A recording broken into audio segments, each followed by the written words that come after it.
الحمد لله الذي لا يبلغ مدحته القائلون ولا يحصي نعماءه العادون ولا يعدي حقه المجتهدون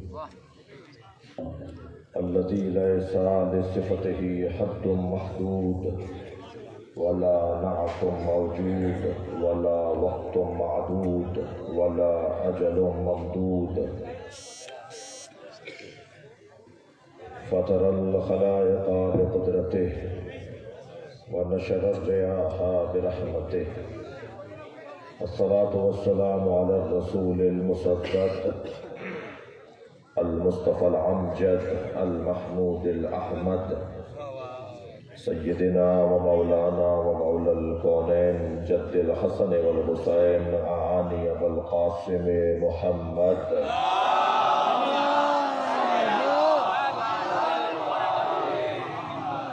وآله الطيبين الطاهرين المعصومين الذين قال الله إنما يريد الله ليذهب عنكم الرجس أهل البيت ويطهركم تطهيرا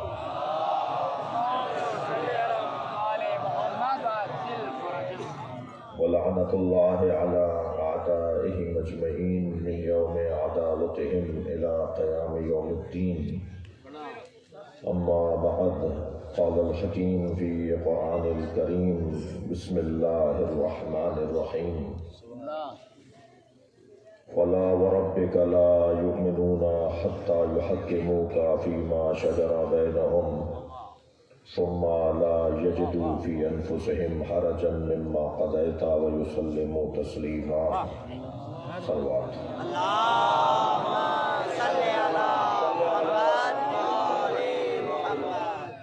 سورہ مبارکہ نساء کی 65ویں آیت بسم اللہ اور عظمت مصطفیٰ کا ایک باب ماشاءاللہ جزاک اللہ قرآن جب پڑھتے ہیں تو ایسا لگتا ہے جیسے عاشق اور معشوق کی گفتگو ہو رہی ہے جزاک اللہ اب یہ طے کرنا مشکل ہے کہ عاشق اللہ ہے یا معشوق اللہ ہے محفل میں اکثریت جوانوں کی ہے جزاک اللہ یہ محفل میں ہی رہے ہیں اس لیے ایک جملہ ضروری ہے بسم اللہ ایسا نہ ہو کہ محفل میں بیٹھے ہوں مگر دماغ کہیں اور ہو دو لفظوں کو دو نااہل لوگوں نے بدنام کر دیا ایک لفظ سیاست ناکام سیاستدانوں نے بدنام کر دیا ورنہ سیاست سے بڑی تو کوئی عبادت نہیں ہے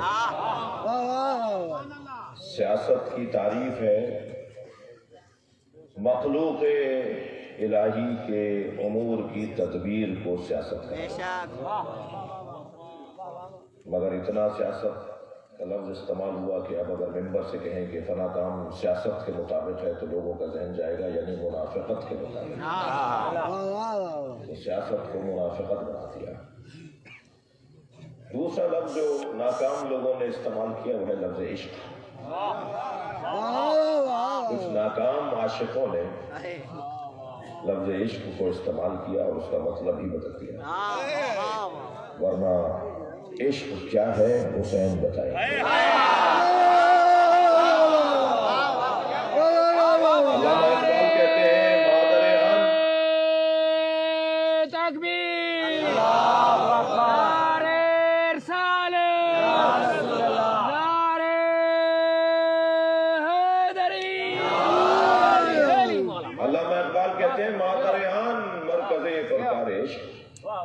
یہ سیدہ اس حسین کی ماں ہے جو عشق کے دائرے کا مرکز ہے پورا قصیدہ جناب زہرا کی شان میں اللہ مرکز پرکار عشق یہ اس حسین کی ماں زہرا ہے کہ جو عشق کے دائرے کا مرکز ہے مادریان کاروان سالار عشق یہ اس حسین کی ماں ہے جو عشق کے کاروان کا سالار ہے مفہوم عشق جاننا ہے تو ہمیں کبھی کربلا جانا ہوگا کبھی دمشق خود علامہ اقبال فرماتے ہیں حدیث عشق دو وابست کربلا و دمشق یکے حسین رقم کرت دیگر زینب. مفہوم عشق لفظ عشق سے جتنا عشق ہونا چاہیے اتنا کچھ ناکام عاشقوں نے اسے بدنام کر دیا. کبھی غور فرمایا میرے بچوں جوانوں کہ کسی کو تو سال بھر میں بھی 2 رکعت نماز میں مزہ نہیں آتا, نماز عید بھی وہ مسجد چھو کر آ جاتے ہیں, اور کسی کو نماز میں اتنا مزہ آتا ہے کہ ایک سجدے میں آدھی رات گزار دیتا ہے. مسئلہ نماز کا ہے یا نمازی کا ہے؟ نماز کا مسئلہ نہیں ہے, نماز تو ذائقہ دینے والی شے ہے, مگر نمازی ہے کہ جسے ایک کو مزہ نہیں آ رہا اور ایک کو مزہ آتا ہے. وہ کون ہے جسے لطف آتا ہے اور وہ کون ہے جسے لطف نہیں آتا؟ جسے لطف آتا ہے وہ عاشق ہے, جسے مزہ نہیں آتا, ذائقہ نہیں آتا, وہ عشق کے مطلب سے آشنا نہیں ہے.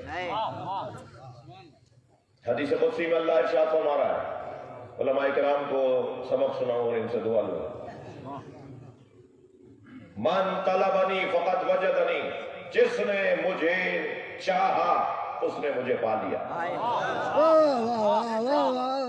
ومن وجدنی فقط عشقنی, اور جس نے مجھے پا لیا اس نے مجھ سے عشق کیا. ومن عشقنی فانا قتلتہ, اور جو مجھ سے عشق کرتا ہے میں اللہ اسے قتل کر دیتا ہوں. ومن انا قتلتہ فعلی دیتہ, اور جسے میں قتل کرتا ہوں اس کی دیت بھی مجھ پر واجب ہے. وانا دیتہ, اور میں خود اس کی دیت بن جاتا ہوں. پھر اس کا ہاتھ نہیں ہوتا ید اللہ ہوتا, اس کی آنکھیں نہیں ہوتی ہیں اللہ ہوتا. تم کہو گے یا علی مدد, جواب میں اللہ دوں گا.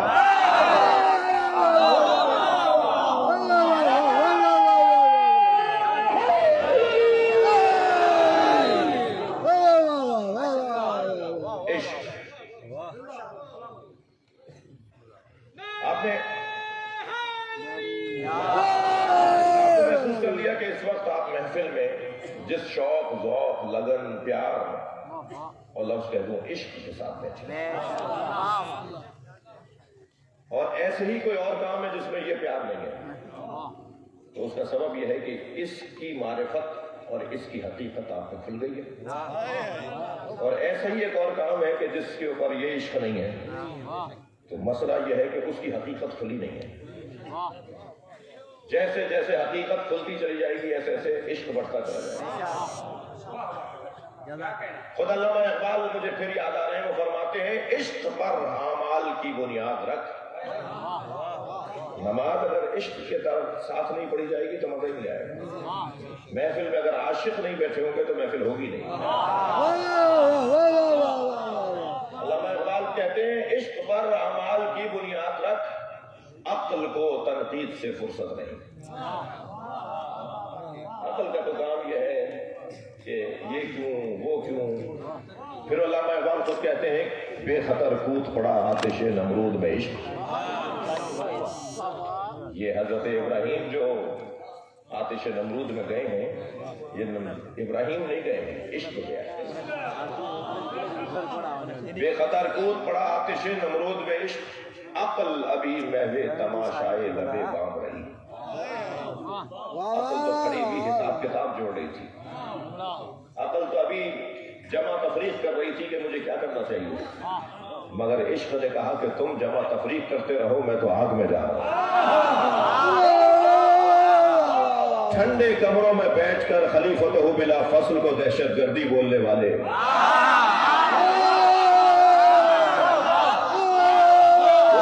عاقل میں آ کر اس مجمع کا عشق تو دیکھے.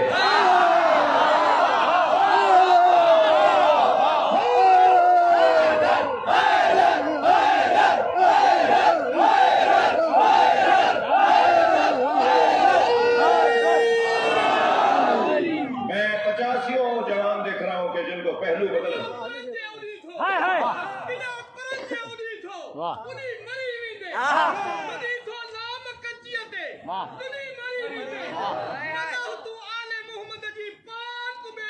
علی جی دشمنی سمت تھئی بندگی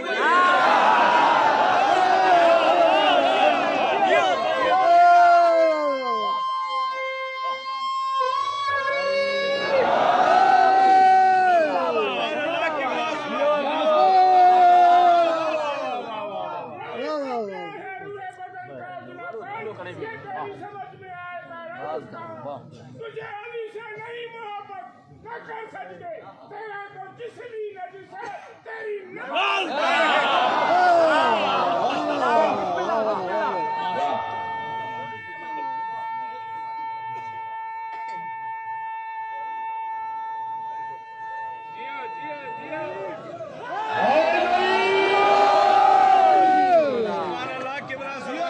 تمہارے بڑے یہ آرزو لے کر منو مٹی کے نیچے دب گئے انہیں کیڑے کھا رہے ہیں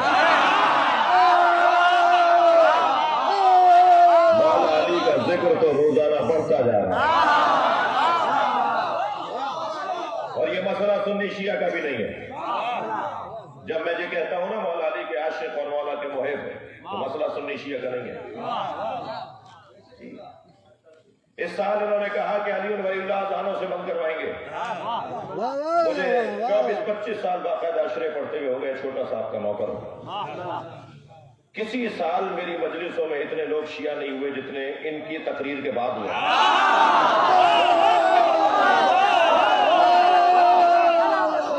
آج خیرپور میں شام کو میں نے مجلس پڑھی وہاں پہ خیرپور کے 2 لوگ کھڑے ہوئے جی ہم پرانے اہل سنت ہیں مگر ہمیں علی ولی اللہ کا کلمہ پڑھا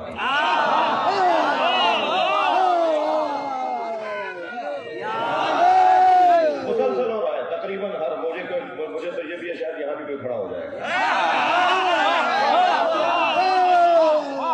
یہ اکثر ہو رہا ہے مسلسل ہو رہا ہے تو وہ کہہ رہے تھے کہ ہم اذانوں سے علی ولی بند کروائیں گے ہم نے علی مولا کا ذکر ان کے گھروں میں پہنچا دیا وہ ہے جس کا شام میں سالم ہوگا اسے علی سمجھ میں آئے گا بحث سنی شیعہ کی نہیں ہے بارہا کہہ چکا ہوں میں آپ کا چھوٹا سا نوکر ہوں پوری دنیا میں اسی ہولیے میں پھرتا ہوں یہ جو کپڑے آپ کے سامنے پہنے بیٹھا ہوں یہ متکبروں کے کپڑے نہیں ہیں یہ امامہ آبا قبا پہن کر ہم تکبر نہیں کرتے ہم نوکری کا اعلان کرتے ہیں مکتب کے نوکروں کے کپڑے ہیں اور اسی ہولیے میں پوری دنیا میں پھرتا ہوں میں ایک ایئرپورٹ پر اترا توجہ ایک صاحب کہنے لگے آپ شیعہ مولوی آپ سے سوال کر لوں تو میں نے کہا میں یہ پہن کے پھر ہی اس لیے رہا ہوں کہ آپ سوال کر لیں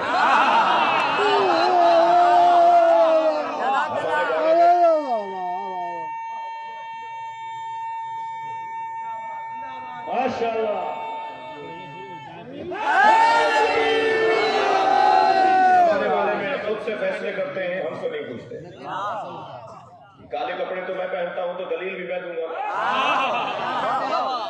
جی ماتم میں کرتا ہوں تو جواب بھی میں دوں گا سجدگاہ پر سر رکھ کے سجدہ کرتا ہوں تو جواب بھی میں دوں گا جی ہاتھ کھول کے نماز پڑھتا ہوں تو دلیل بھی میں دوں گا یا علی مدد بولتا ہوں تو دلیل بھی میں دوں گا جو کام میں کرتا ہوں تو اس کی یعنی آپ ہم کرتے ہیں ہم ہی دلیل دیں گے نا آپ تو وہ کام کرتے نہیں ہیں تو آپ کیوں کہہ رہے ہیں کہ یہ جائز نہیں ہے ہم سے پوچھا جائے گا شیعوں کے 40 پاروں کا قرآن ہے 10 پارے فلاں کی بکری کھا گئی بکری تمہاری ہے جواب ہم دیں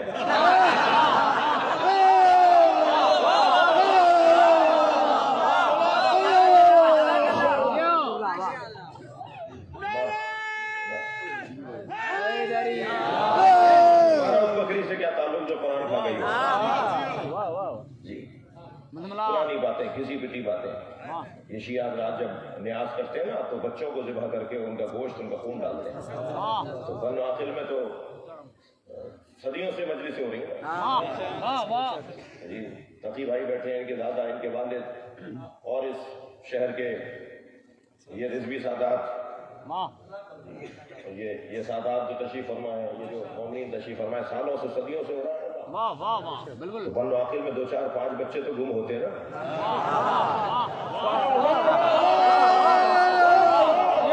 بچے کافی یہ باتیں اب پرانی ہو گئی، اب سوشل میڈیا کا دور ہے، کوئی کسی سے چھپا ہوا نہیں۔ اب تو تنگ نظر اپنی خیر منائے۔ اچھا جب کوئی کھڑے ہو کر کہتا ہے نا مجمع میں کہ جی میں شیعہ ہونا چاہتا ہوں، تو میں اس سے کہتا ہوں بھائی کیوں ہو رہے ہو؟ مجھے بھرتی نہیں کرنی۔ جو پرانے شیعہ ہیں وہی اچھے شیعہ بن جائیں، دھڑا دھڑم شیعہ بناتے چلے جائیں، پرانے والے ایسے ہی رہیں۔ تو میں ان سے کہتا ہوں بھائی ہماری وجہ سے شیعہ نہیں ہونا، ہمارا حالت شاہ نہیں ہے۔ تو جب میں کہہ دیتا ہوں نا ہماری وجہ سے شیعہ نہیں ہونا، تو پھر الحمدللہ جواب وہی ملتا ہے کہ جو ہونا چاہیے۔ کہتے نہیں، ہم آپ کی وجہ سے شیعہ نہیں ہو رہے، علی کی مودت حسین کا سبب۔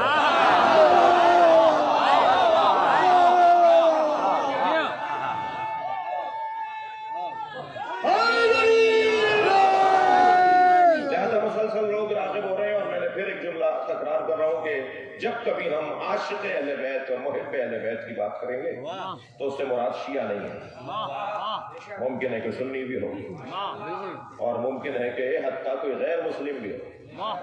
میں سندھ کے قدیمی شہر بنو عاقل میں محفل پڑھا ہوں، اور سندھ کا حسن یہ ہے کہ یہاں کا ہندو بھی مولائی ہے۔ تو ہندو آپس میں لڑ رہے تھے، جب ایک کو زیادہ غصہ آیا تو اس نے غصے میں کہا تو مروان ہے۔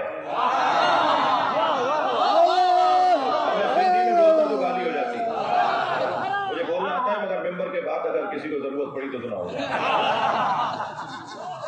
اس نے کہا تو مروان ہے، تو میں نے سے پوچھا مروان کون ہے؟ کہنے لگا مروان گالی ہے۔ جس ثقافت میں اہل بیت کا دشمن گالی بن جائے،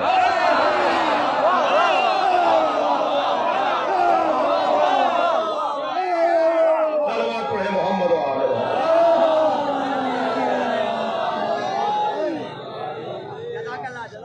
جی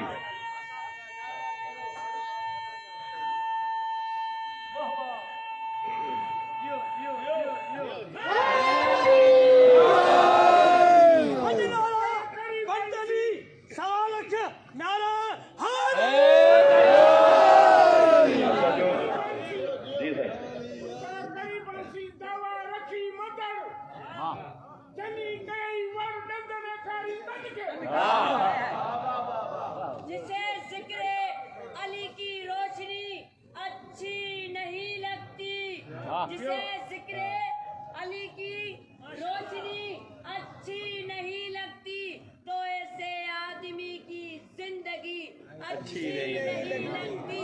مٹا لے اپنے چہرے سے علی کی بغض کی کالک، مٹا لے اپنے چہرے سے علی کی بغض کی کالک، تیرے چہرے پہ یہ بے رونقی اچھی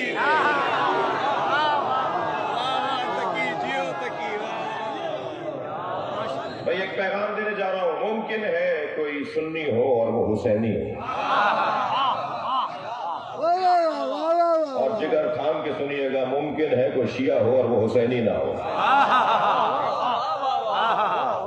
یہ کیسے ممکن ہے؟ یہ کیسے ممکن ہے؟ حسینی اسے کہتے ہیں جو ظالم سے نفرت کرے اور مظلوم سے پیار۔ ممکن ہے یہ کیفیت کسی سنی کی ہو، اور ممکن ہے یہ کیفیت کسی شیعہ کی نہ ہو۔ تشیع کی توجہ ہے، تشیع کی الف پہ ہے ظالم سے نفرت، مظلوم سے پیار۔ متوکل نے چن چن کر شیعہ قتل کروائے، جب اس کے جنرلوں نے فوجیوں نے آ کے بتایا کہ ہم نے سارے شیعہ مار دیے، تو کہنے لگا نہیں، اہل بیت جانتے ہیں کہ اپنے چاہنے والوں کو کیسے بچائیں، مجھے یقین نہیں آ سکتا کہ تم نے سارے شیعہ مار دیے۔ اس نے کہا حضور ہم نے سب مار دیے۔ کہا نہیں، ایک کام اور کرو تاکہ کچھ اور لوگوں کو بھی مار سکو، کام یہ کرو کہ بھرے بازار میں چلتے رستے پر کسی پر بلا وجہ ظلم کرو، جو بھی حمایت کرنے نکلے وہ شیعہ ہوگا۔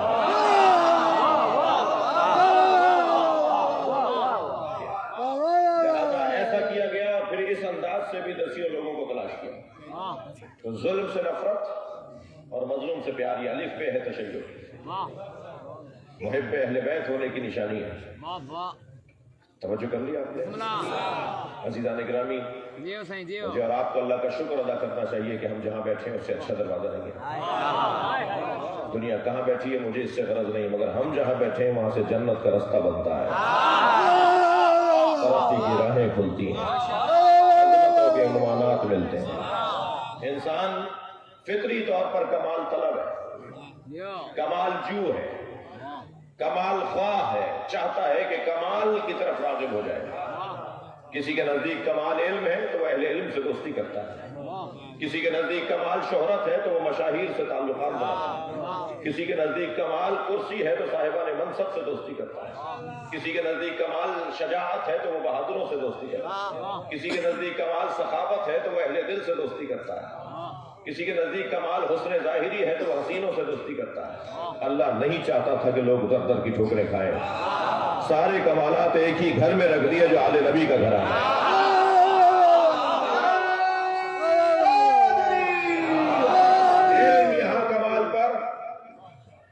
علم یہاں کمال پر اور علم کی کیفیت یہ ہے، علم کا حال یہ ہے کہ اگر نبی کی گود میں 3 سال کے سن میں امام حسن بیٹھے ہو اور کوئی آ کر سوال کرے اور مولا نبی فرمائے بیٹا حسن تم جواب دو، آ کر کہا یا رسول اللہ میں نے حالت احرام میں شکار کیا ہے، کفارہ کیا ہے؟ مولا نبی نے امام حسن کے سر پہ ہاتھ رکھ کے فرمایا بیٹا تم جواب دو۔ امام حسن نے فرمایا بابا انہوں نے نہیں بتایا کہ احرام عمرے کا تھا یا حج کا، بابا انہوں نے نہیں بتایا انہوں نے حرم میں شکار کیا ہے یا حرم کے باہر، بابا انہوں نے نہیں بتایا انہوں نے رات میں شکار کیا ہے یا دن میں، بابا انہوں نے نہیں بتایا چوپائے کا شکار کیا ہے یا کسی کیڑے جانور کا شکار کیا، اس لیے کہ حکم سب کا علیحدہ ہے۔ پوچھا مولا حسن سے، ایک سوال تھا، امام نے دفتر کھول دیا۔ اس گھر کے علم کی کیفیت یہ ہے۔ سبحان اللہ سبحان اللہ۔ نبی کے ہوتے ہوئے کوئی محترم شخصیت کا نام بتائیے سوائے علی حسن حسین مولا کے، کہ نبی کے ہوتے ہوئے نبی نے ان سے کہا تم جواب دو، مگر نبی کے ہوتے ہوئے اگر کبھی ہوا بھی تو ہوا، کبھی فرمایا عجب یا علی تم جواب دو۔ علی مولا کے علاوہ کسی سے بھی نبی نے یہ نہیں فرمایا کہ تم میرے بڑے قریبی ہو، سوال کرنے آیا ہے تو اس کو جواب دے دو۔ علم کی یہ کیفیت ہے، توجہ ہے۔ مگر وہ جو صاحب ممبر سلونی ہے وہی کہتا ہوا نظر آتا ہے کہ میرا علم لعاب مصطفیٰ ہے۔ تو کسی نے پوچھا نا کہ آپ کا علم نبی کے علم کے برابر ہے؟ میں ھذا لعاب النبی، میرا علم لعاب مصطفیٰ ہے۔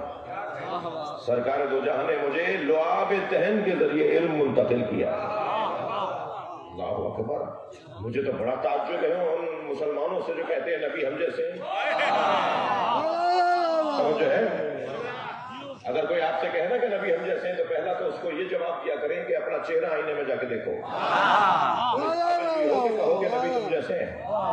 جس علی کو حق تھا کہ کہے کہ نبی مجھ جیسے، اس نے کبھی نہیں کہا کہ نبی مجھ جیسے، بلکہ اگر کبھی کہا بھی گیا مولا علی کے سامنے کہ آپ کا علم نبی کے علم کے برابر ہے تو پیشانی پر بل آ گیا، فرمایا نہیں، مجھے علم نبی نے دیا ہے۔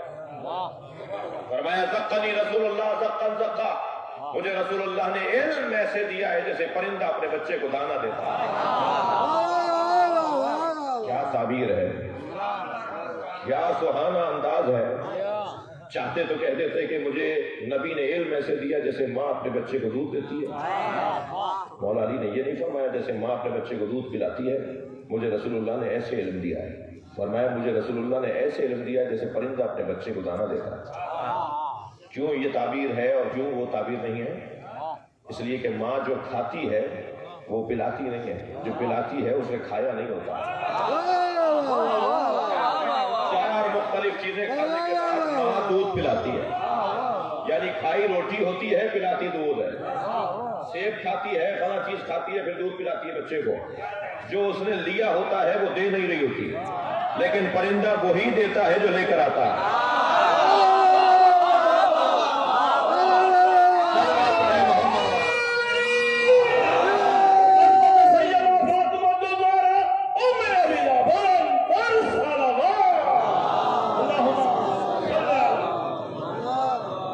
جیسا اللہ سے نبی لیتے ہیں ایسا ہی علی کو دیتے ہیں۔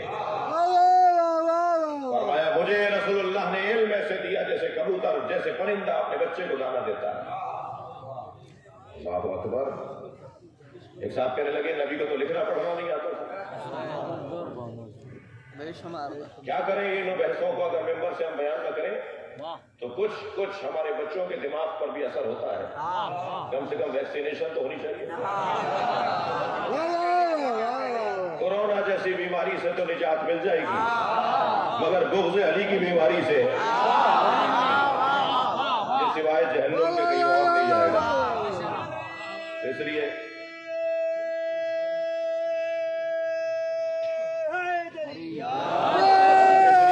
اور عوامی خطیب ہوں، اس لیے ان مباحث کی طرف اشارہ غلط نہیں ہے۔ نبی کو تو لکھنا پڑھنا نہیں آتا تھا، میلاد مصطفیٰ پڑھنے آیا، کہنے لگے نبی کو تو لکھنا پڑھنا نہیں آتا تھا۔ اچھا، نون والقلم وما یسطرون، نون قسم ہے قلم کی اور ان سطروں کی جو قلم سے لکھی جاتی ہے۔ یہ قلم کون ہے؟ یہ قلم کون ہے جس کے اللہ قسم کھا رہا؟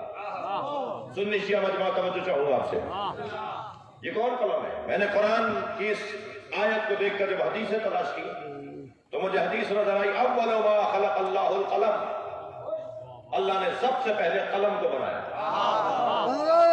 پھر میں نے صفحہ پلٹا تو حدیث نظر آئی، اول ما خلق اللہ العقل، اللہ نے سب سے پہلے عقل کو بنایا۔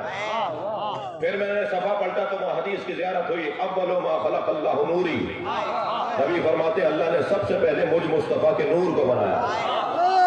یا رسول اللہ، یہ حدیثوں کا تضاد ہے، ہم کیا مانیں کہ پہلے کیا بنا ہے؟ عقل پہلے بنی، قلم پہلے بنا، یا آپ سرکار کا نور پہلے بنا؟ عجب نہیں، آواز آئے گھبرا کیوں رہے ہو؟ جو عقل ہے وہی قلم ہے، جو قلم ہے وہی محمد ہے۔ قلم الہی جس ذات کو اللہ کہہ رہا ہے، تم کہہ رہے ہو اسے قلم چلانا نہیں آتا۔ ایک بہت بڑے محترم ہیں، انہوں نے کہا کہ قلم اور کاغذ تو علی کے پاس ہوتا تھا۔ یہ قلم اور کاغذ تو علی کے پاس ہوتا تھا، جب آخری وقت میں نبی نے کاغذ اور قلم مانگا تو علی سے غصہ کریں نا کہ کیوں نہیں دیا، کہیں اور غصہ کیوں اتارتے ہو؟ تو میں نے انہیں جواب بھیجا تھا کہ کاغذ اور قلم اگر علی کے پاس ہوتا تھا تو جواب کوئی اور کیوں دے رہا تھا کہ ہمیں قرآن کافی ہے۔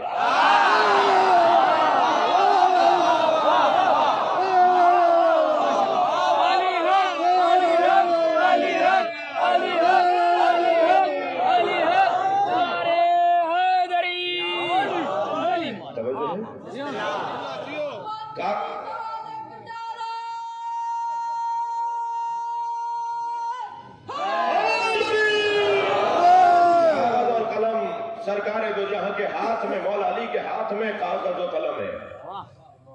واہ واہ ماشاءاللہ نہیں دیو۔ سوال ان بچوں اور جوانوں کے لیے، کیوں کبھی غور کیا کہ سرکار نے دو چیزوں کو کبھی ہاتھ نہیں لگایا؟ تلوار کو کبھی ہاتھ نہیں لگایا، اس لیے کہ جو رحمت للعالمین ہو اس کے ہاتھ میں تلوار جچتی نہیں ہے۔ رحمت ہی رحمت ہو اس کے ہاتھ میں تلوار نہیں آئے گی۔ اور دوسری چیز، نبی نے قلم کو ہاتھ نہیں لگایا۔ کیوں نہیں لگایا؟ وہ تو بات سمجھ میں آتی ہے کہ تلوار ہاتھ میں نہیں دی کیونکہ رحمت للعالمین۔ قلم کیوں ہاتھ میں نہیں دیا؟ توجہ چاہوں گا، مولا علی کے پاس قلم، مولا نبی قلم نہیں چلاتے، کیوں؟ حضرت آیت اللہ محمد حسین طباطبائی صاحب تفسیر المیزان، مارکۃ العرا تفسیر قرآن جی، ان کے بیٹے کہتے ہیں کہ میرے بابا ہر کچھ مدت کے بعد مجھے کچھ کاغذ دیتے تھے، لکھے ہوئے کاغذ، اور کہتے تھے جا کر اسے کنویں میں پھینکاؤ، اور میں وہ کاغذ بابا سے لے کر ہر ہفتے 10 دن کے بعد وہ مجھے دیتے تھے، میں کنویں میں پھینک کے آ جاتا تھا۔ ایسے ہی ایک دفعہ پھر پھینکنے جا رہا تھا، کچھ کاغذ بابا نے دیے تھے، تو رستے میں کاغذ وہ میرے ہاتھ سے چھٹے، کاغذ جو گرے پھیلے، تو مجھے نظر آیا کہ وہ تو اشعار ہے۔ جب کاغذ کھل گئے تو اس میں نظمیں لکھی ہوئی تھیں، اس میں غزلیں لکھی ہوئی تھیں، اس میں مارکۃ العرا غزلیں تھیں، نظمیں تھیں اور بہترین اشعار تھے۔ ایک ایک شعر سونے میں تولنے کے برابر تھا۔ کہنے لگے میں وہ کاغذ سارے واپس لے آیا اور میں نے کہا کہ بابا یہ اشعار آپ نے مجھے دیے تھے کہ میں کنویں میں پھینک کر آ جاؤں، یہ تو شعر بڑے عمدہ شعر ہیں۔ کہا بیٹا جو پہلے پھینک کر آئے وہ بھی تو یہی تھے۔ بابا کیا معاملہ ہے؟ فرمایا کہ میں شاعر ہوں، کبھی کبھی میرا دل کرتا ہے کہ میں شعر کہوں، اور کیفیت ہوتی ہے آمد کی، اور میں شعر کہہ دیتا ہوں، اور جب یہ سارے شعر جمع ہو جاتے ہیں تو میں تم سے کہتا ہوں کنویں میں پھینک کر آ جاؤ. تو بابا اسے کیوں آپ کنویں میں پھینکوا دیتے ہیں؟ اسے جمع کرتے ہیں، بعد میں آپ کا دیوان چھپے گا، ہم جب چاہیں گے دیوان چھپوائیں گے. کہنے لگے نہیں بیٹا تمہیں نہیں پتا میں تفسیر قرآن لکھ رہا ہوں، میں نہیں چاہتا کہ اللہ کے کلام کے ساتھ میرا کلام بھی آئے. سرکار دو جہاں نے توجہ، سرکار دو جہاں نے قلم ہاتھ میں اس لیے نہیں لیا کہ اگر ایک مرتبہ بھی امت نے لکھتا ہوا دیکھ لیا ہوتا نا، کہتے قرآن انہوں نے لکھا ہے.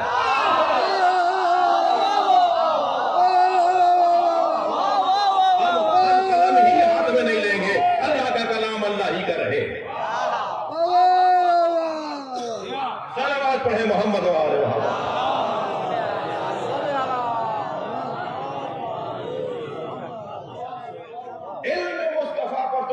کسوٹی بناتے ہو کہ قلم ہاتھ میں نہیں تھا، سرکار نے کبھی لکھا نہیں تو تم نے یہ کسوٹیاں بنا لی کہ ان کو لکھنا نہیں آتا تھا. سرکار نے ہمیشہ کسی اور سے پڑھوایا تو تم یہ کسوٹی بنا رہے ہو کہ انہیں پڑھنا نہیں آتا تھا. یہ تم پر احسان کیا ہے کہ نبی نے خود کبھی نہیں پڑھوایا. یہ نبی نے احسان کیا ہے کہ قلم ہاتھ میں نہیں لیا، علی سے لکھوایا، ورنہ قصہ ہی کچھ اور ہو جاتا، معاملہ ہی کچھ اور ہو جاتا. کس کے بارے میں کہہ رہے ہو کہ اسے لکھنا نہیں آتا تھا، جس کی حدیثوں کو پڑھ کے تو مفتی اعظم بن جاتے ہو؟ کس کے بارے میں کہہ رہے ہو کہ انہیں لکھنا پڑھنا نہیں آتا تھا، جس کو پڑھنے کے بعد ہم علامہ فہامہ مجتہد مرجع بن جائے؟ کس کے بارے میں کہہ رہے ہیں؟ توہین کی حد ہے. گلہ کروں گا، شکوہ کروں گا آپ کے توسط سے ان لوگوں سے جن سے کرنا ہے. اگر کسی نبی سے منسوب شخصیت کے بارے میں اونچ نیچ ہو جائے تو فوراً ریلیاں نکلیں گی، فوراً FIR کٹیں گی. لیکن کتابیں بھری ہوئی ہیں نبی کی توہین میں، وہی چس سے بس نہیں ہوتا. کیا پڑھا رہے ہو پاکستان میں مسلمان بچوں کو؟ اسی دینیات کی کتاب میں لکھا ہے کہ نبی کا سینہ چاک کیا گیا، سرکار کا جگر نکال لیا گیا، نفاق اور کفر اور شرک کو دھویا گیا، اور دوبارہ آپ کا جگر اور آپ کے سینے کے اندر دوبارہ سے ان چیزوں کو لگا کر سینہ جوڑ دیا، اور جبریل نے ایسے ہاتھ پھیرا کہ وہ ٹانکوں کے نشان بھی ختم ہو گئے. کیا پڑھایا جا رہا ہے؟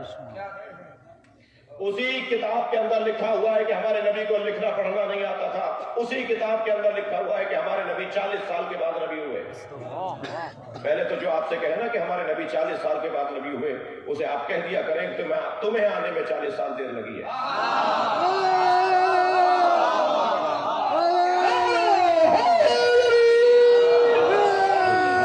ہمارے نبی 40 سال کے بعد نبی نہیں ہوئے. ہمارے نبی تو اس وقت بھی نبی تھے جب آدم کا وجود تھا ہی نہیں.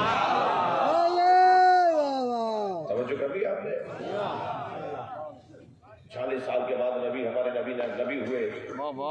اور اسی کتاب کے اندر لکھا ہوا ہے کہ حضرت عیسیٰ فرماتے ہیں انی عبداللہ آتانی الکتاب وجعلنی نبیا.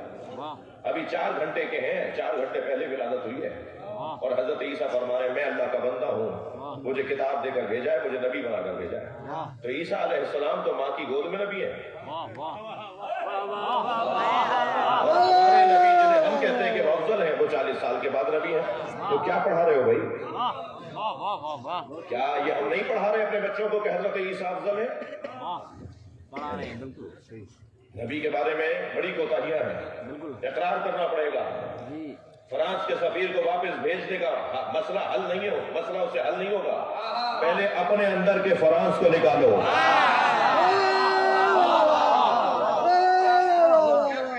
یہ جو ہمارے اندر بیٹھا ہوا ہے نا کوئی سفیر، صلوات پڑھنے محمد و آل محمد.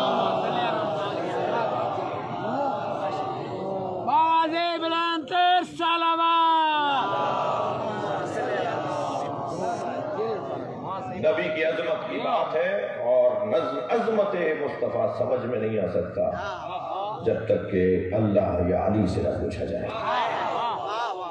قاعدہ دے رہا ہوں، کسوٹی دے رہا ہوں، پیمانہ دے رہا ہوں. مولا نبی فرماتے ہیں ما عرف اللہ الا انا والی.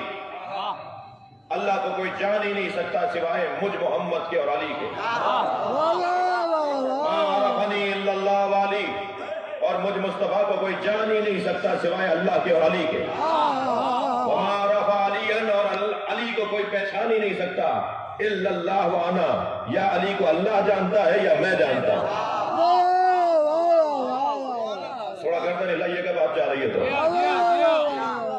کیا طے ہوا؟ کسوٹی کیا بنی؟ فارمولہ یہ بنا کہ اگر اللہ کے بارے میں جاننا ہے تو نبی سے پوچھیں گے یا علی سے پوچھیں گے؟ اللہ چاہتا تو کہہ دیتا ہو اللہ احد اللہ الصمد، وہ اللہ احد ہے۔ کب اللہ نے کہا ہے وہ اللہ احد ہے؟ کہا قل، تم کہو کہ وہ اللہ ہے۔ یعنی اللہ مصطفیٰ والا اللہ چاہتا ہے۔ تم اگر اللہ ماننا چاہتے ہو تو مصطفیٰ سے پوچھو۔ نبی بتائیں گے کہ اللہ کیسے ہے، یا علی بتائیں گے؟ بلا حد ولا ضد ولا ند۔ مولا علی کے جملے، جس کی کوئی حد نہیں ہے، جس کا کوئی ضد نہیں ہے، جس کا کوئی مکان نہیں ہے، جو اشاروں میں نہیں آ سکتا، جو سمتوں میں محدود نہیں ہو سکتا، وہ کسی جگہ محدود نہیں ہو سکتا۔ پہلا خطبہ نہج البلاغہ کا مولا علی نے جو وحدانیت پر، توحید پر، اللہ کے وجود پر دیا ہے، وہ مارکۃ العرا خطبہ ہے مولا علی۔ علماء کرام بیٹھے ہیں، یہ خطیب ہیں، یہ مجلس پڑھتے ہیں، ہر خطیب کا کوئی قبضے کا مضمون ہوتا ہے، پسندیدہ مضمون ہوتا ہے۔ یہ فلاں مضمون پڑھیں گے تو بڑا جم کے پڑھیں گے۔ حافظ کفایت حسین صاحب معراج بڑی اچھی پڑھتے تھے، جناب اظہر حسن زیدی صاحب مباحلہ اچھا پڑھتے تھے، علامہ مجلسی کا مزاج حدیث کا ہے، آیت اللہ محمد حسین طباطبائی کا مزاج فلسفے کا ہے، تو ہر ایک کا اپنا اسلوب ہے۔ مولا علی کے قبضے کا مضمون کیا ہے؟ علی جب بولتے ہیں تو کس مضمون پر چڑھ کر بولتے ہیں؟ وہ ہے عقیدہ توحید۔ جب علی جم کر بولتے ہیں نا، شوق سے بولتے ہیں، تو وہ اللہ کے بارے میں بولتے ہیں۔ بیٹھے ہوئے جوتیاں بنا رہے ہیں، اپنی ٹانکا لگا رہے ہیں، جوتی پھٹ گئی ہے، تو دو صحابی برابر سے گزرے اور آپس میں کہنے لگے کہ خطاب کرنا کتنا مشکل ہے، اور یہ خطاب کتنا مشکل ہو کہ جس میں الف کا حرف ہی نہ آتا ہو۔ یعنی کوئی 1 گھنٹے خطاب کرے اور کوئی قلم لے کر بیٹھ جائے کہ کہاں کہاں الف آیا ہے، کہاں کہاں نہیں آیا۔ اتنی کمانڈ، اتنی گرفت ہو اسے الفاظ پر، الفاظ کا اس کے پاس اتنا ذخیرہ ہو کہ وہ 1 گھنٹے بولتا رہے اور کوئی لفظ ایسا نہ بولے جس میں الف آئے۔ مولا نے مسکرا کے دیکھا اور فرمایا یہ علی کے لیے آسان ہے۔ مولا کا خطبہ ہے بغیر الف کا خطبہ، 900 کچھ الفاظ ہیں اس میں، اور کوئی لفظ ایسا علی نے نہیں بولا۔ فی البدی بول رہے ہیں، لکھ کر نہیں پڑھ رہے میری طرح، معاذ اللہ، فی البدی علی بول رہے ہیں۔ اتنی گرفت ہے الفاظ پر، بلکہ اگر میرے دل کی بات اگر سننا چاہیں، علی وہ مولا ہے کہ جس کے آگے الفاظ ہاتھ باندھ کے کھڑے ہوتے ہیں کہ مولا مجھے بھی استعمال کر لیجئے۔ 900 کچھ الفاظ ہیں بغیر الف کے خطبے میں مولا علی کے، اور خطبہ بھی مشکل بغیر الف کا خطبہ، اور موضوع بھی توحید، مضمون بھی مشکل اور الفاظ کا انتخاب کرنا بھی مشکل۔ ایسے ہی ایک دن اور مولا بیٹھے ہیں، اپنی ابا کو رفو کر رہے ہیں، ابا کو پھٹ گئی ہے، چر گئی ہے، تو اس کو رفو کر رہے ہیں، تو وہی 2 صحابی برابر سے گزرتے ہوئے کہنے لگے کہ خطبہ دینا آسان، الف کا خطبہ دینا آسان، مگر بغیر نقطے کا ایسا خطبہ جس میں نقطہ ہی نہ، یعنی الفاظ ایسے استعمال کیے جائیں جو بغیر نقطے والے الفاظ۔ مولا علی مسکرائے، فرمایا علی کے لیے آسان ہے، 1000 کچھ الفاظ کا خطبہ ہے، غیر نقط خطبہ جو علی مولا نے بولا ہے، اس کا عنوان بھی عقیدہ توحید ہے۔ علی بتائیں گے کہ اللہ کیا ہے، نبی بتائیں گے کہ اللہ کیا ہے۔ ما عرف اللہ الا انا والی، اللہ کو کوئی جان نہیں سکتا، سرکار فرما رہے ہیں، مگر کوئی جانتا ہے تو میں محمد یا علی۔ تو اگر ہمیں مولا علی، اگر ہمیں مولا کل، مولا مطلق اللہ کے بارے میں غور کرنا ہے تو ہمیں نبی کا فرمان ڈھونڈنا ہوگا یا علی کا قول۔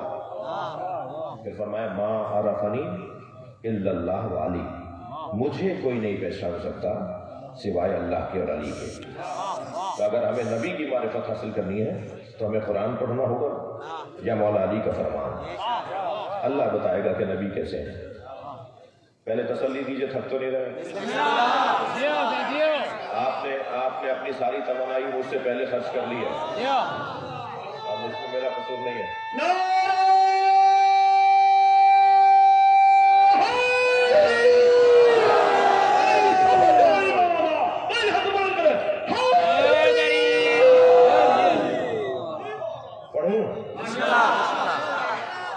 ایک جوان مولانا میرے پاس آیت لے کر آ گیا، کہنے لگا نبی کہہ رہے ہیں، قرآن میں اللہ کہہ رہا ہے، اللہ کا کلام ہے، اللہ کہہ رہا ہے کہ نبی ہم جیسے ہیں۔ میں نے کہا اللہ نے نہیں کہا۔ کہنے لگا قرآن میں لکھا ہے۔ میں نے کہا اللہ نے نہیں کہا کہ نبی ہم جیسے ہیں۔ کیا سورہ کہف ہے؟ میں نے کہا اللہ نے نہیں کہا۔ آیت نمبر 110 ہے؟ میں نے کہا اللہ نے نہیں کہا نبی ہم جیسے ہیں۔ قرآن لے آیا، کھول کے سامنے رکھ دیا، یہ لکھا ہوا اللہ کہہ رہا ہے۔ میں نے کہا پڑھو، اللہ نہیں کہہ رہا، نبی کہہ رہے ہیں۔ قل انما انا بشر مثلکم، اے میرے حبیب تم کہہ دو میں تمہاری طرح بشر ہوں۔ یہ نبی کہہ رہے ہیں، اللہ کہاں کہہ رہا ہے؟ اچھا کوئی پہلی دفعہ تو ہوا نہیں ہے کہ قرآن ہو اور الفاظ کسی اور کے ہو۔ کچھ ہستیاں ایسی ہیں کہ جن کی اقوال کو اللہ نے قرآن بنا دیا۔ کسی میں جرأت ہے تو بتاؤ اس آیت کا ترجمہ کر کے کہ اللہ کہہ رہا ہے، یہ اللہ کا کلام ہے، یعنی اللہ کا قول ہے، اللہ کا فرمان ہے یہ۔ السلام علیہ یوم ولدت یوم اموت یوم ابعث حیا، میرے روز ولادت پر سلام، میرے روز رحلت پر سلام، میں دوبارہ زندہ اٹھایا جاؤں گا اس دن پر سلام۔ کسی میں جرأت ہے تو کہو کہ اللہ کہہ رہا ہے۔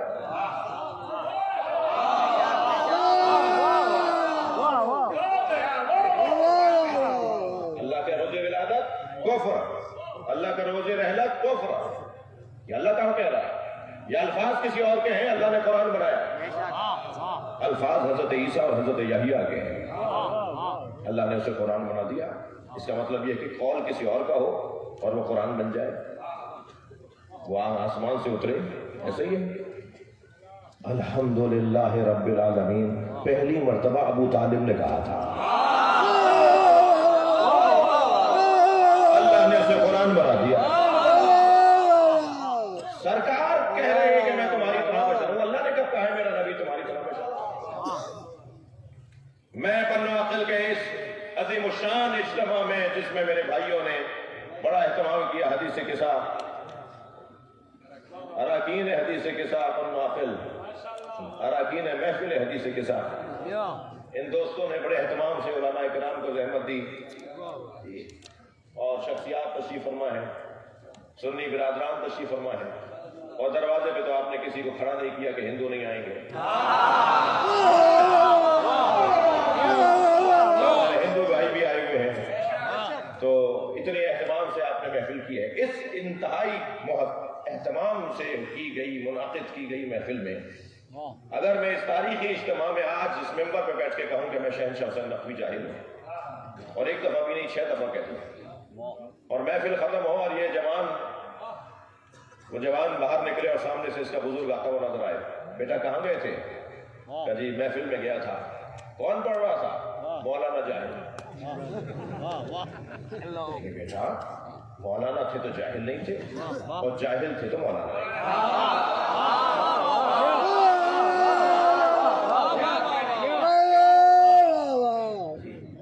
اور کہاں گئے تھے؟ کیا فلاں جگہ گیا تھا، اور ممبر پہ بیٹھے تھے، ممبر پہ تو ویسے ہی کوئی جاہل نہیں بیٹھتا۔ یہ عالم ہونے کا دعویٰ کرنا مشکل ہے، مگر یہ دعویٰ کرنا آسان ہے کہ جاہل نہیں ہو۔ بھائی تھوڑا سا توجہ بڑھائیے، مجھے احساس نہیں دے رہا یہ کہ آپ تھک رہے ہیں۔ اب میں اپنے خطاب میں جو نعروں کا ٹائم ہوتا ہے نا، اسے کاٹ کر تقریر کرتا ہوں۔ ہاں مجھے آدھے گھنٹے نعرے تھے تو پھر مجھے آدھے گھنٹے میں نہیں اترنا، پھر 1.5 گھنٹے میں اترنا۔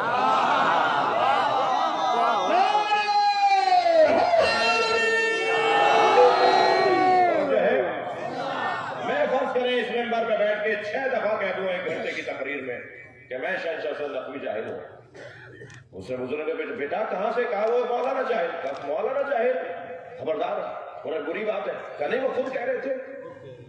جیسے اس بچے نے کہا نا کہ وہ تو خود کہہ رہے تھے کہ میں جاہل ہوں، تو وہ بزرگ کہے گا اچھا خود کہہ رہے تھے تو بیٹا پھر تم نہیں کہو۔ اگر کوئی اپنی زبان سے کہے کہ میں مثلا جاہل ہوں تو یہ خاکساری ہے، ہمیں نہیں بولنا اپنے منہ سے، وہ بول سکتے ہیں اپنے لیے۔ ہم ان کے لیے نہیں بولیں گے یا اللہ تو نے خود کیوں نہیں کہا میرا نبی تم جیسا ہے؟ اس لیے کہ اللہ اگر کہہ دیتا کہ میرا نبی تم جیسا ہے تو یہ سند بن جاتی. نبی کہہ رہے ہیں میں تم جیسا ہوں, تم جیسا ہوں کہنا سنو گے تو اللہ نہیں مانو گے, اور سورج کا پلٹانا دیکھو گے تو اپنے جیسا نہیں مانو گے. صلوات پڑھے محمد علیہ وسلم.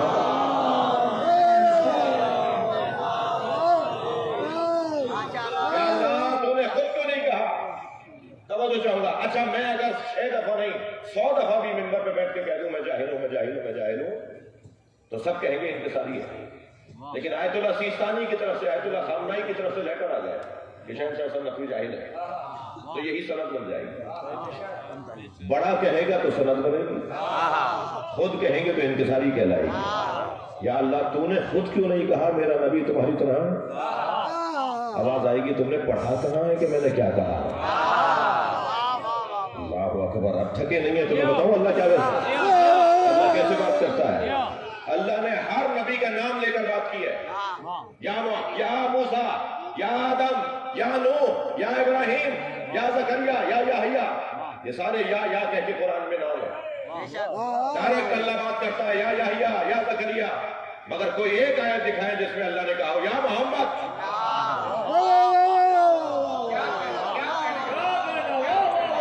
اللہ اپنے نبی کو ڈائریکٹ نام لے کر بات ہی نہیں کرتا, کہتا ہے یا ایھا المزمل, یا ایھا الرسول, یا ایھا النبی, مدثر, طٰہٰ, یاسین. صلوات پڑھے محمد مصطفیٰ کی ذات.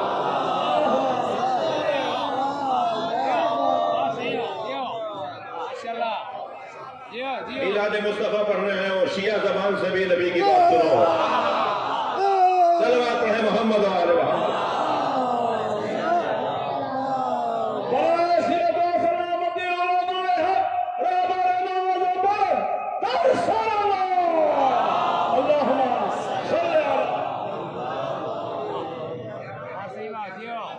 اچھا میں جب تک خود ذائقہ نہیں لوں گا آپ کو ذائقہ منتقل ہوگا نہیں. یہ کیسے تو چل نہیں رہی ہے کہ بٹن دبائے تو چلتی رہے. یہ تو دل سے پڑھنے کی بات ہے, یہ تو پیار سے دل سے پڑھنے کی کیفیت ہے. آپ کا پیارا سا بچہ جو اللہ نے آپ کو بڑے چاؤ سے دیا, بڑا پیارا سا خوبصورت سا, جی اللہ کی نعمت, اللہ کی رحمت. جی مثال کے طور پر وہ 1 سال کا, 1.5 سال کا, 2 سال کا بچہ کبھی آپ کے کاندھے پہ چڑھ رہا ہے, کبھی گود میں آ کے لیٹ رہا ہے, کبھی آپ کے ساتھ کھیل رہا ہے, تو آپ اس کو پیار کرتے کرتے کہتے ہیں نا میرے لال, میرے ملے, میرے دلارے, میری آنکھوں کی ٹھنڈک. نام تو اس کا ایک ہی ہے, آپ نے 50 پیار کے نام دیے. اللہ بھی اپنے نبی کو مزمل کہتا ہے, طٰہٰ کہتا ہے, یاسین کہتا ہے, اداؤں کے اوپر نام رکھ دیتا ہے. صلوات پڑھے محمد و آل محمد.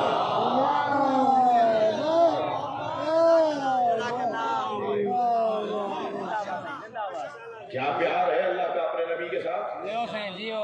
پھر تسلی دیجیے, تھکے تو نہیں آپ؟ میرے حساب سے تو محفل اب شروع ہوئی ہے. پورا قرآن عاشق و معشوق کی گفتگو ہے. یہ طے کرنا مشکل ہے کہ عاشق کون ہے اور معشوق کون ہے.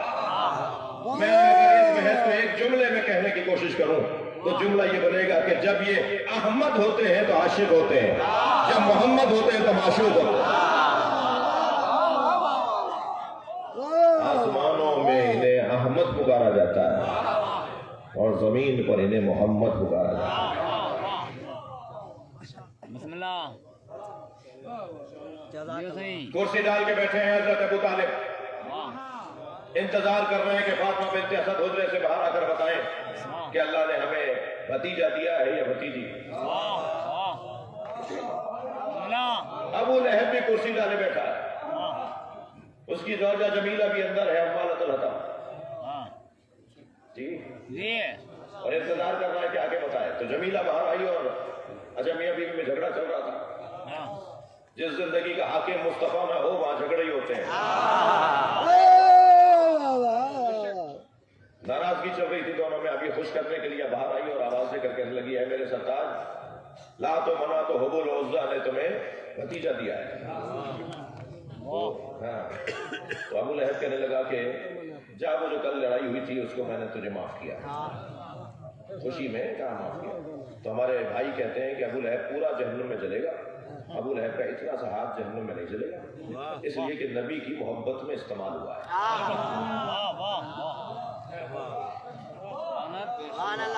اچھا منطق تو دیکھیے،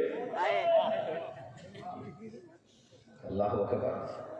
یتیم خانوں کی دیواروں پہ لکھا جاتا ہے اس حدیث کو چندہ لینے کے لیے، انا وکافل الیتیم کا ہاتین فی الجنہ. میں مصطفیٰ، میں نبی فرما رہے ہیں، میں اور یتیم پالنے والا جنت میں ان دو انگلیوں کی طرح رہیں گے. انا وکافل الیتیم کا ہاتین ایسے شرک کا ہاتین ایسے کا ہاتین فی الجنہ، ایسے رہیں گے ہم ساتھ. جو امت کا عام یتیم پالے وہ تو نبی کے ساتھ رہے، اور جو خود مصطفیٰ کو پالے اس ابو طالب کا کلمہ ڈھونڈتے ہو.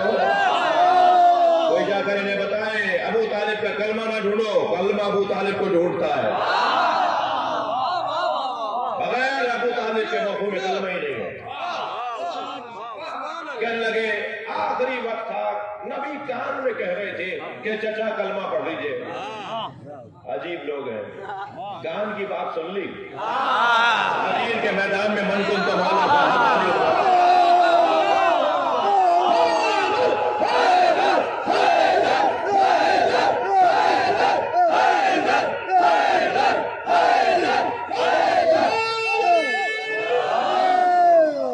تسلی دیجیے، آپ تھک نہیں رہے.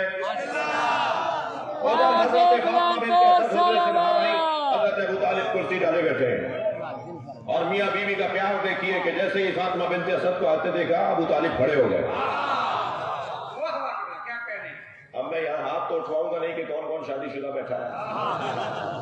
جو شادی شدہ ہیں بہرحال وہ اکثریت میں ہوں گے، اور نہیں ہیں جو وہ امیدوار تو ہیں. اچھا جو شادی شدہ ہیں وہ امیدوار تو وہ بھی ہیں. ایک صاحب کہنے لگے میں دوسری شادی کرنے جا رہا ہوں. میں نے کہا اتنے بڑے مرد نہیں ہو. یہ دل کو بہلانے کے لیے خیال اچھا ہے. تو جو ہے ایک بہت بزرگ عالم دین تھے جناب صابر شاہ صاحب، انہیں جانتے ہیں. انہوں نے شاید 4 شادیاں کی تھی 3 قدم ریل میں. تو ان سے کسی نے پوچھا کہ حضور آپ نے 1 سے زیادہ شادیاں کی، کیسا رہا؟ کہنے لگے 1 سے زیادہ شادیاں 3 لوگ کرتے ہیں، یا انبیاء اور ائمہ کرتے ہیں اس لیے کہ معصوم ہیں، یا بادشاہ اور سلاطین کرتے ہیں اس لیے کہ پیسہ بہت ہے سب کو خوش کر دیتے ہیں. ہر ایک کو علیحدہ گھر، ہر ایک کو علیحدہ بڑی گاڑی بنگلہ. اور تیسرے وہ لوگ ہیں جو پاگل ہیں، اور ہم اس قبیلے سے.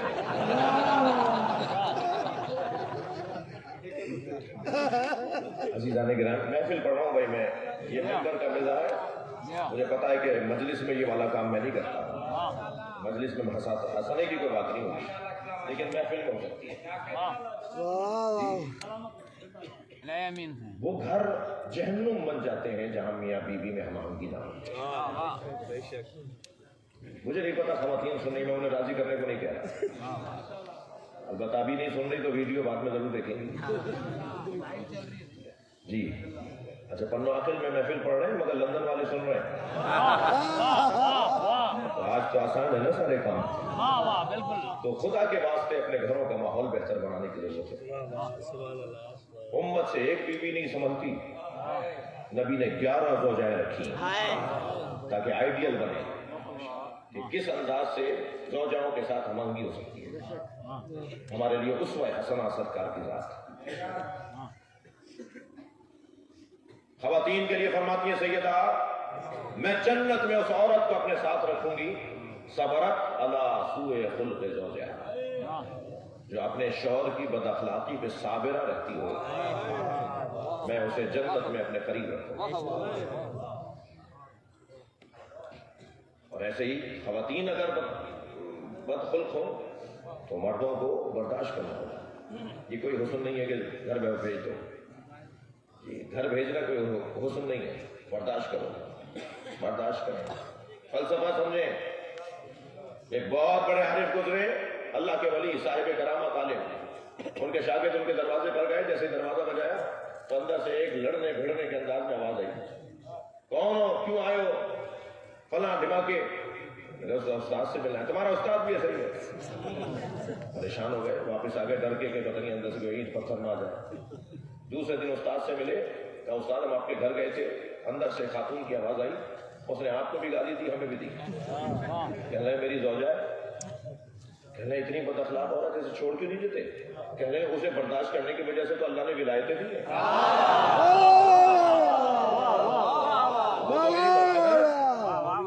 وہ میری محسن ہے، میں نے اس کو برداشت کیا، اس کے ساتھ بد اخلاقی کا جواب بد اخلاقی سے نہیں دیا تو اللہ نے مجھے ولایتیں عطا کی. جی حضرت فاطمہ بنت اسد آئی، حضرت ابو طالب کھڑے ہیں. حضرت ابو طالب کو دیکھ کر کہنے لگی ابو طالب اللہ نے تمہیں بھتیجا دیا. جیسے ہی بی بی فاطمہ بنت اسد نے نبی کی آمد کی خبر سنائی تو جناب ابو طالب نے فوراً کہا تم نے مجھے خوش کیا ہے، میں بھی تمہیں خوش کروں گا. جاؤ میں تمہیں بشارت دیتا ہوں 30 سال کے بعد تمہاری گود میں اس کا وسیع آئے گا.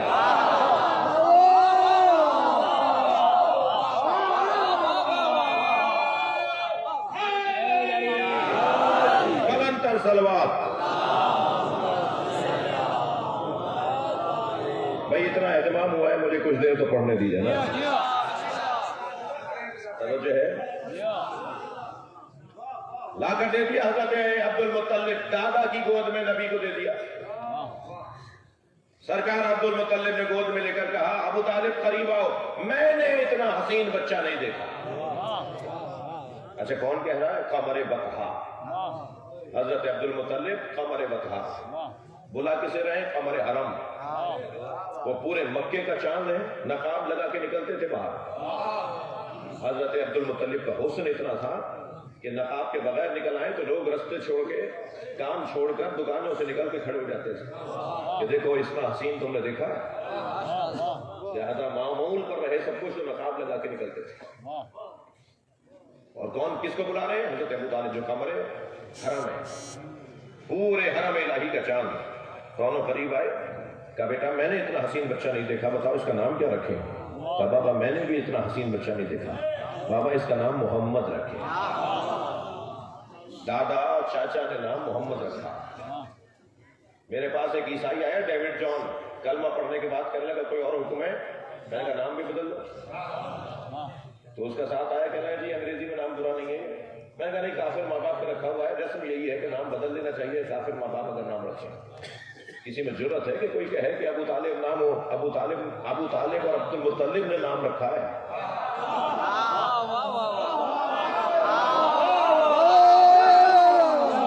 بدل دے نام محمد. وہ نام جو اللہ پسند کرتا ہے وہ ابو طالب نے رکھا ہے. خبردار حضرت ابو طالب کی بات کیے بغیر نبی کی محفل مکمل نہیں ہوگی. یہ کیسے ممکن ہے؟ ساری دنیا کہتی رہے کہ ابو طالب نے کلمہ نہیں پڑھا. آپ ان کی باتوں کو سن کر ایک آیت سنا دیا کریں بس. وہ سورہ انفال کی 74ویں آیت ہے، والذین آووا ونصروا اولئک هم المؤمنون حقا لهم مغفرۃ ورزق کریم. سورہ انفال آیت نمبر 74. اگر کوئی کہے نا کہ ابو طالب نے کلمہ نہیں پڑھا، اسے یہ آیت پڑھا دیا کرو. کلمہ نہیں پڑھا حدیث کہہ رہی ہے، اور کلمہ ہی نہیں بلکہ ایمان کامل رکھنے والا وجود ہے، یہ قرآن کہہ رہا ہے. آیت کہہ رہی ہے والذین آووا، جنہوں نے میرے نبی کو پناہ دی، جنہوں نے میرے نبی کی مدد کی، وہی واقعی مومن ہے. ایک دن گھر میں ٹھہرانے والا تو واقعی مومن ہے، جس نے گود میں لے کر محمد کو جوان کر دیا ہو.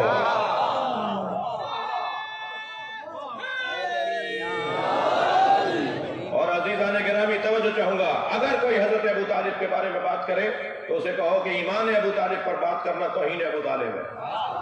عظمت ابو طالب پر بات ہوگی. مجھے توفیق حاصل ہوئی ہے، پورا عشرہ میں نے حضرت ابو طالب کی عظمت پہ پڑھا ہے. بہت جلد اسے ہم چھپانے بھی جا رہے ہیں. اگر کوئی مجھ سے کہنا کہ آپ نے 10 دن تک حضرت ابو طالب کی یاد میں عشرہ مکمل کیا، 10 دن کا خلاصہ کوئی ایک جملے میں بتا سکتے ہیں؟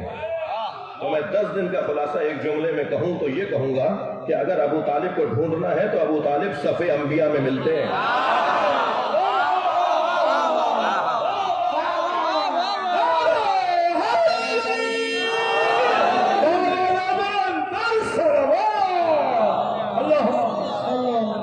میرے مولا علی ارشاد فرماتے ہیں یحشر ابو طالب یوم القیامہ بسیماء الانبیاء و بالملوک. میرے بابا ابو طالب کو محشر میں لایا جائے گا, انبیاء کی صف میں کھڑا کیا جائے گا, بادشاہوں کے جلال کے ساتھ لایا جائے گا. ابو طالب ہے. شیر کا ذوق رکھتے ہیں. 2-4 ہی ماشاءاللہ کہہ رہے ہیں, کیا کریں. پچھلے دنوں نعت کہی تھی, علامہ آیت اللہ عقیل الغربی صاحب نے مصرع بھیجا تھا کہ اس میں نعت کہیے. نعت کہی تھی, قابل شاہ نعت سنانے جا رہا ہوں.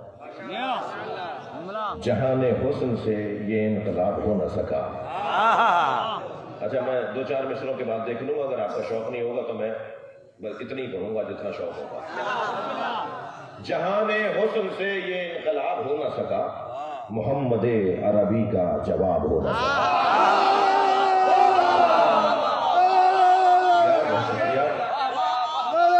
کہ میں بھی واقف سر کتاب ہو نہ سکا, کہ میں بھی واقف سر کتاب ہو نہ سکا, اسی لیے تو میرا انتخاب ہو نہ سکا. بڑی نہایت آگے بڑھ رہا ہوں. گیا تھا بارگاہ مصطفیٰ میں اس کے بعد, گیا تھا بارگاہ مصطفیٰ میں اس کے بعد, غم حیات کبھی کامیاب ہو نہ سکا.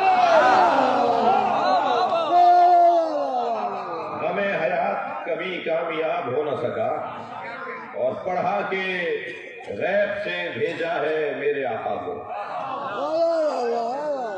تھوڑا توجہ بڑھائیں گے.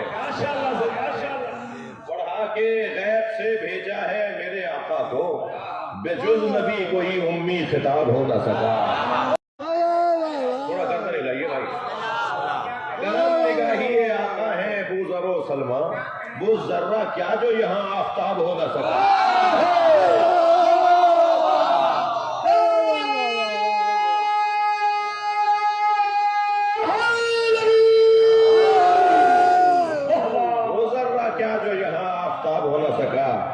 تھکے نہیں, میں 2 شعر اور سناؤں گا.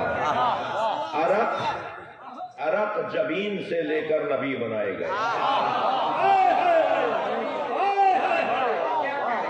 عرق جبین سے لے کر نبی بنائے گئے, پھر اس کے بعد پسینہ گلاب ہو نہ سکا.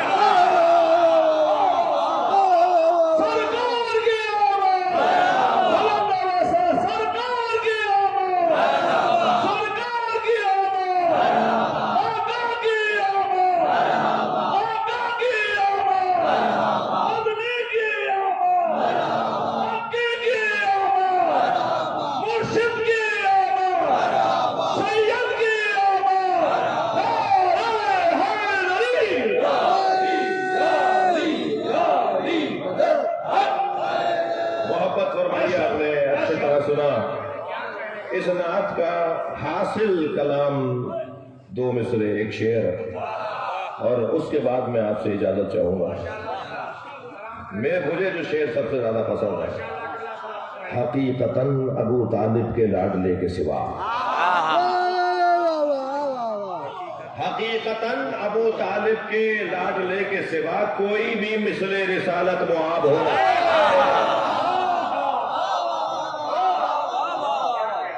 یا اللہ ہمارے بولنے بیٹھنے کو عبادت شمار کرنا.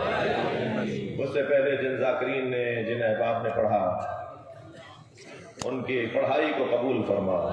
یہ جو ہاتھ تیری بارگاہ میں پھیلے ہوئے ہیں, اٹھے ہوئے ہیں, ان کو پر فرما, ان کی حاجات کو پورا فرما. علماء کرام کا سایہ تادیر ہمارے سروں پہ محفوظ فرما, مرحومین کی مغفرت فرما. خاص طور پہ حضرت مولانا سید محمد عون نقوی کے درجات کو بلند فرما, امام زمانہ کے ظہور میں تعجیل فرما, نبی کے سچے پکے عاشقوں میں شمار فرما, ائمہ اہل بیت کی پیروی کی توفیق عطا فرما, امام زمانہ کے ظہور میں تعجیل فرما.